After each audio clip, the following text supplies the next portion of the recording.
Daniel Defoe, Robinson Crusoe, Part 130. All my calm of mind, in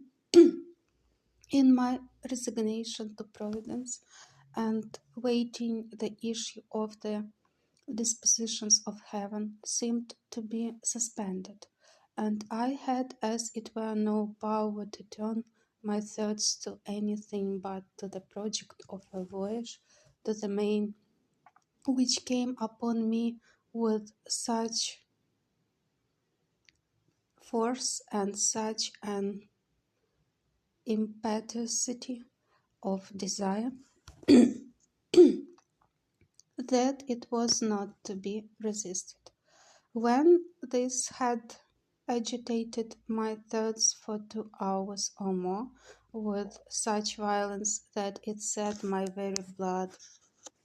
into a ferment, and my pulse beat as if I had been in a fever, merely with the extraordinary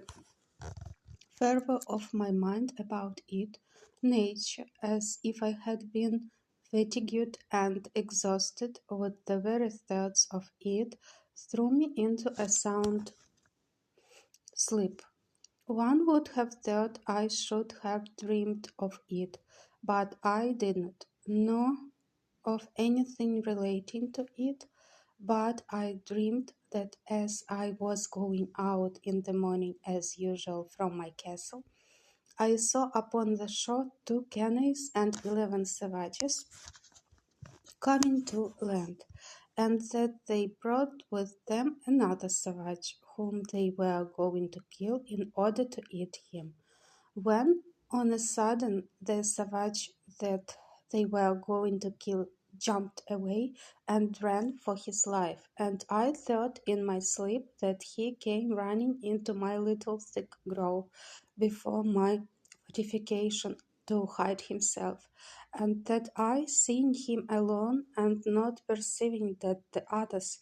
sought him that way, showed myself to him, and smiling upon him, encouraged him, that he kneeled down to me, seeming to pray me to assist him, upon which I showed him my ladder, made him go up, and carried him into my cave, and he became my servant. And that as soon as I had got this man, I said to myself, now I may certainly venture to the mainland, for this fellow will serve me as a pilot, and will tell me what to do and whither to go for provisions, and whither